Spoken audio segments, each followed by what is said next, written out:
ची गुवेरा जो फिडल कास्ट्रो जे नाम आख़िरी ख़त।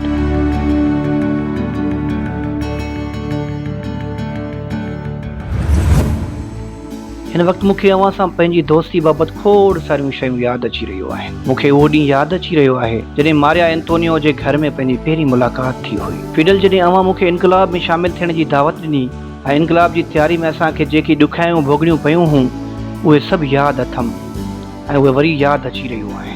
हिकु उहो दौरु हुयो जॾहिं सवालु कयो वेंदो हो त मौत अचण ते कंहिंखे आगाह कजे, छाकाणि त उन्हनि ॾींहंनि में इनकलाब जी राह में मौत अचण जो असां सभिनी खे ख़तरो हूंदो हो। बाद में अहसासु थियो त इनकलाब आणींदड़ या त कामयाबु थी फतेयाब थी वेंदा आहिनि या त मौत खे छाती सां लॻाए छॾींदा आहिनि ऐं असांजा कई दोस्त मौत खे छाती सां लॻाए चुका आहिनि। फिडल हाणे जॾहिं असां ॾुख ऐं चैलेंजिस जा कई मरहला तय करे चुका आहियूं, हालतूं एतिरियूं ड्रामाई न आहिनि रहियूं, पर इहा हक़ीक़त आहे त उन में को शक न आहे त मूं अव्हां पारां मिलियल समूरियूं ज़िम्मेवारियूं ऐं फ़र्ज़ निभाया जेके क्यूबा ऐं उन जे इनकलाब लाइ मूं ते लागू हुआ। हाणे मां पंहिंजे कामरेड साथियुनि ऐं क्यूबा जे अवाम खे अलविदा अची रहियो आहियां।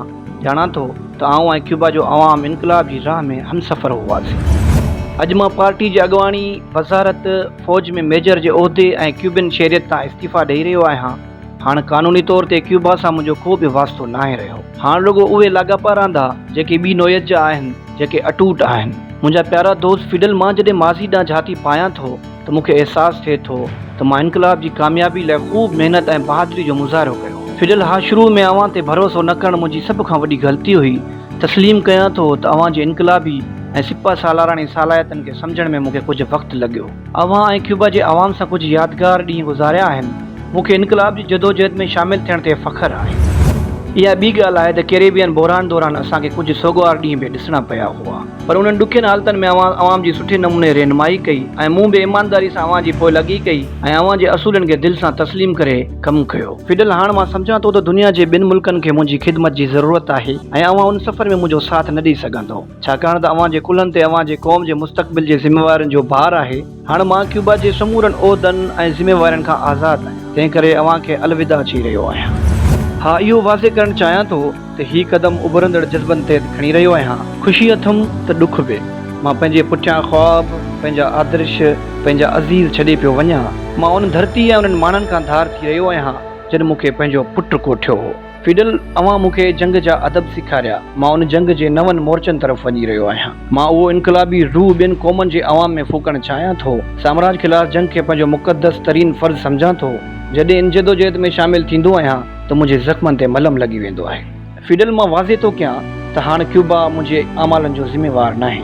जेकॾहिं हिन दुनिया मां मोकिलाणी वक़्तु कंहिं ॿिए आसमान हेठां रहियसि त मुंहिंजी दिलि में क्यूबा जी धरती ऐं उन जे अवाम सां मुहबत ऐं लॻाव मौजूदु हूंदो। फिडल, मां अव्हां जो थोराइतो आहियां। अव्हां खां घणो कुझु सिखियो अथमि। मां साह जे आख़िरी घड़ी ताईं अव्हां जो वफ़ादार रहंदुसि। मां क्यूबा जे परॾेही पॉलिसी सां सदाई मुतफ़िक़ रहियो आहियां। मां केॾांहुं बि वञा पर पाण खे क्यूबा जो इनकलाबी सम्झंदुसि। इन ॻाल्हि जो अफ़सोस कोन अथमि त पंहिंजी घरवारी ऐं ॿारनि लाइ का दौलत या मिल्कियत न पियो छॾे वञा। मां उन हाल में बि ख़ुशि आहियां। फिडल, मां पंहिंजी घरवारी ऐं ॿारनि लाइ अव्हां खां कुझु नथो घुरां। पक अथमि त क्यूबा जी हुकूमत उन्हनि जो ख़्यालु रखंदी, उन्हनि जे खाधे पीते, रहणी कहणी ऐं तालीम जो इंतज़ाम कंदी। फिडल, मां तव्हां सां ऐं क्यूबा जे अवाम सां घणो कुझु चवणु घुरां थो, पर फ़िलहालु इहो सभु चवण जी ज़रूरत न आहे। मुंहिंजा लफ़्ज़ मुंहिंजे जज़्बनि जी मुकमल तर्जुमानी नथा करे सघनि। फिडल, मां इन अज़म जो इज़हार कयां थो त असां सदाई इनकलाब तरफ़ विख वधाईंदा रहंदासीं ऐं मां पंहिंजे इनकलाबी जोश ऐं जज़्बे सां अव्हां खे भाकुर भरणु चाहियां थो।